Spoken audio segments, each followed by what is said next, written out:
प्रभु यीशु मसीह में आप सभी को नमस्कार। फिर से एक बार मैं नरेश महानंद आपका लाइव शो में स्वागत करता हूं।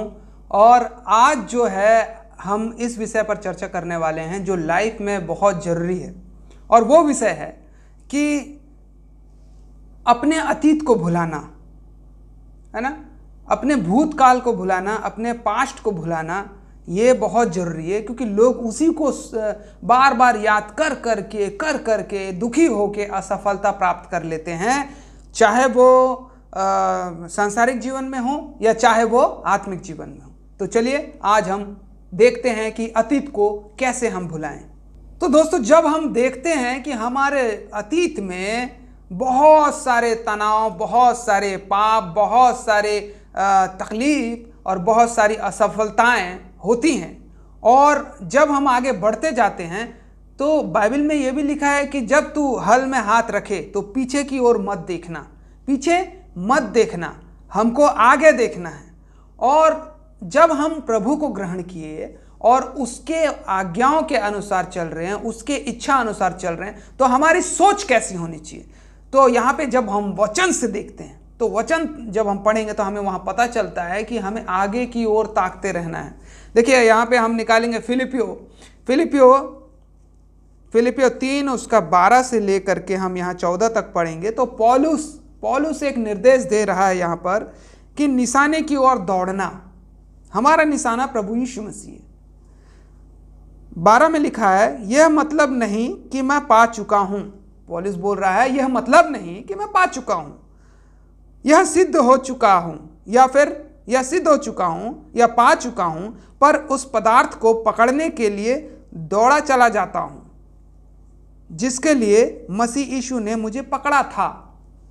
हे भाइयों, मेरी भावना यह नहीं कि मैं पकड़ चुका हूं, परंतु केवल यह एक काम करता हूं कि जो बातें पीछे रह गई है, जितने भी बातें पीछे रह गई है, चाहे वो आपका सांसारिक बातें क्यों ना हो, चाहे वो आपको बहुत ही याद करने से सैड हो जाते हैं, आप परेशान हो जाते हैं, तकलीफ आता है वो मंजर को याद करने, वो सारी बातें, चाहे वो आपकी असफलता की भी बातें क्यों ना हो, चाहे आपके साथ कोई बुरा सलूक भी क्यों ना किया हो, चाहे अगर कोई महिला है तो महिला ये सोच रही है कि उसने मेरे साथ ये मतलब गलत काम किया, या इस प्रकार से मुझे बहुत तनाव दिया और बहुत सताया, है ना।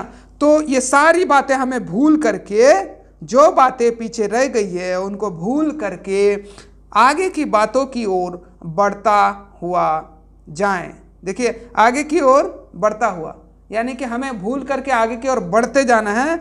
और क्या बोलता है, निशाने की ओर दौड़ा चला जाता हूं ताकि वह इनाम पाऊं जिसके लिए परमेश्वर ने मुझे मसीह यीशु में ऊपर बुलाया है।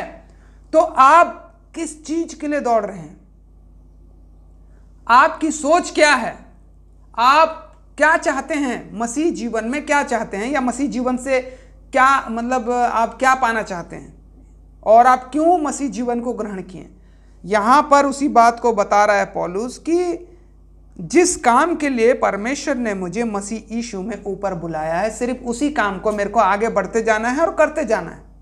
जिस प्रकार से अगर मैं किसी ऑफिस में जॉब करता हूं तो उस जॉब को करते मतलब मेरे को क्यों करना है? क्योंकि वो मेरा लक्ष्य है। अगर वो जॉब मैं करूंगा तो मेरे को 30 डेज के बाद सैलरी प्रोवाइड होगा, मिलेगा, और उस सैलरी से मैं अपने घर को चलाऊंगा। तो ये इस प्रकार से सोच हमें रखना है।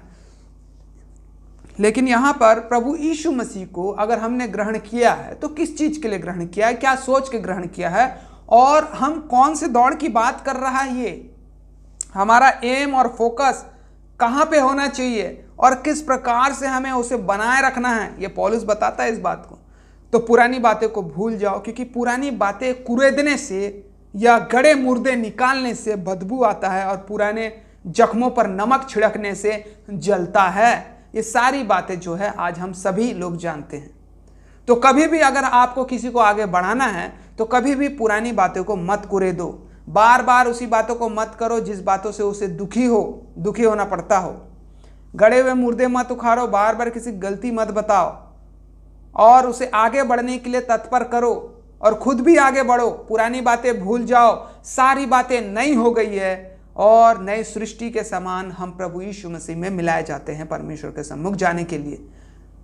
तो ये आज का हमारा जो सेशन है ये लोगों को मोटिवेट करने के लिए है और आत्मिक जीवन में आगे बढ़ने के लिए है।